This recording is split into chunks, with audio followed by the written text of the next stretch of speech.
Hello friends, आज आपण बनवणार आहोत झटपट इडली. म्हणजे बिलकुल आपला डाळ वाटायची नाही, तांदूळ वाटायचं नाही, भिजत नाही घालायचं, काहीच नाही. एकदम फास्ट 3 इन्ग्रेडियंट्सने आपण हे इडली बनवणार आहोत. त्यासाठी आपल्याला लागेल रवा, बारीक रवा, दही आणि इनो.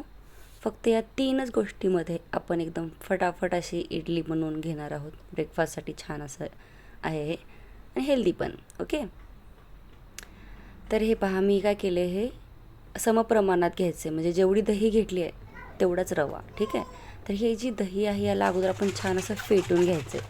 म्हणजे थोडंसं म्हणजे गाठी असतात ना, तर फाईन एकदम पेस्ट आहे बघा, हे अशी करून घ्यायची फेटून फेटून. आणि याच्यामध्ये हा रवा आपण घालून घ्यायचा आहे. मस्त मिसळून घ्यायचं आहे अगोदर फर्स्ट. जेव्हा ते एकजीव होऊन जाईल ना, हे बघा, हे अशा प्रकारे ह्याच्यामध्ये थोडंसं करून पाणी ॲड करायचं. 1 वाटी पाणी नाही लागेल आपला, त्याच्यापेक्षा खूप कमी, म्हणजे 3/4 पाणी लागून जाईल. हे बघा, हे असं थोडं ग्रॅज्युअली पाणी घालायचं. म्हणजे खूप असं आपल्या रनी नाही करायचे. जसं इडलीचं बॅटल असतं ना, त्या टाईपमध्येच आपल्याला बॅटल करून घ्यायचं आहे. त्यामुळे थोडंसं आपण असं ॲड करत मिक्स करून घ्यायचं. हे पहा, असं ही अशी कन्सिस्टन्सी हवी आहे. खूप जास्त रनी पण नको, खूप घट्ट पण नको. ठीक आहे. तर याला फर्मंट करून ठेवण्यासाठी आपल्याला 15 मिनटासाठी ठेवून द्यायचं आहे. ठीक आहे. हे फर्मंट होतं पण आपण चटणी बनवून घ्या सोबत कोकोनटची. यासाठी मी कोकोनट छान कट करून घेतला आहे. त्याच्यामध्ये थोडंसं लसूण, मिरची, कोथिंबीर असेल ते पण ॲड करू शकता. माझ्याकडे अवेलेबल नव्हती म्हणून मी नाही घातली. हे बघा, हे अशी आपली चटणी तयार आहे. त्याला थोडंसं आंबटपणा यावं म्हणून थोडी दही घालायची, मध्ये मीठ पण घालायचं आहे. आणि छान अजून एकदा फिरवून घेऊयात आणि चटणी तयार आहे. आता हे 15 मिनिट झालेले आहेत. याच्यामध्ये आपण मग काय करूयात, अगोदर आपला तयारी करून घेऊयात इडलीची. ठीक आहे. त्यासाठी मी इकडे तेल लावून घेते सगळ्या भांड्यांना आणि थोडंसं पाणी पण ठेवून द्यायचं गरम करायला. ठीक आहे. ते तोपर्यंत ते बनत राहील. हे अशा प्रकारे मस्त तेल लावून घ्यायचे, म्हणजे चिकटणार नाही खाली.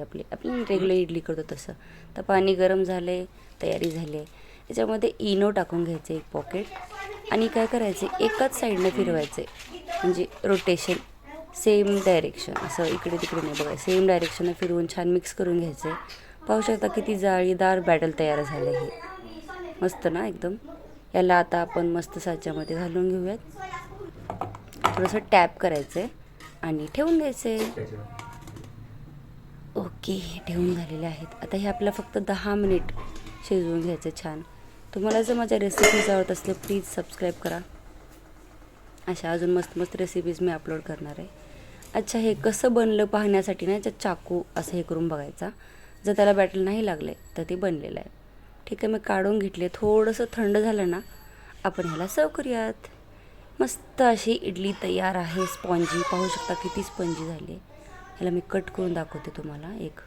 हे बघा, हे असं कट केलं ना, पूर्ण एकदम जाळीदार, मस्त फ्लफी, हेल्दी तयार आहे आपली इडली.